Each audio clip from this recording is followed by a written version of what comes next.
తమిళ సినీ పరిశ్రమలో స్టార్ హీరోగా గుర్తింపు పొందిన విజయ్ తన తదుపరి చిత్రం దళపతి 69తో ప్రేక్షకులను అలరించేందుకు సిద్ధమవుతున్నాడు.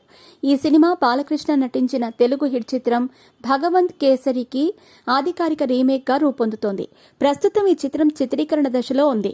విజయ్ పాత్రలో పవర్ఫుల్ యాక్షన్ మరియు ఎమోషనల్ సన్నివేశాలుంటాయని సమాచారం. ఈ సినిమా ఫస్ట్ లుక్ పోస్టర్ జనవరి 26, 2025న విడుదల చేయనున్నట్టు చిత్ర బృందం ప్రకటించింది.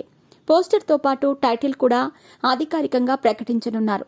చిత్రాన్ని తొలుత అక్టోబర్ 2025లో విడుదల చేసేందుకు ప్రణాళికలు రూపొందించినప్పటికీ తాజా సమాచారం ప్రకారం ఈ చిత్రం పొంగల్ 2026కి వాయిదా పడే అవకాశాలున్నాయి. అభిమానులు ఈ డేట్ కోసం ఉత్కంఠగా ఎదురుచూస్తున్నారు. ఎందుకంటే పొంగల్ సీజన్ తమిళ సినీ పరిశ్రమలో అత్యంత ప్రాధాన్యత కలిగి ఉంటుంది. దళపతి 69 భారీ తారాగణంతో రూపొందుతోంది. ఇందులో పూజా హెగ్డే, బాబీ డియోల్, మమితా బైస్, ప్రకాష్ రాజ్, ప్రియమణి, నారాయణ్, గౌతమ్ వాసుదేవ్ మీనన్ వంటి ప్రముఖ నటీనటులు కీలక పాత్రల్లో నటిస్తున్నారు. సినిమాకు సంగీతం అనిరుద్ధ్ రవిచందర్ అందిస్తూ ఉండగా దాన్ని కేవీఎన్ ప్రొడక్షన్స్ అత్యంత ప్రామాణికంగా నిర్మిస్తోంది. ఈ భారీ బడ్జెట్ సినిమా అభిమానుల అంచనాలను పెంచుతోంది.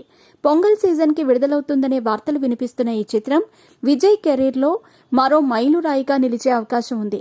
దళపతి 69 బాక్సాఫీస్ వద్ద కొత్త రికార్డులు సృష్టించేందుకు సిద్ధంగా ఉంది.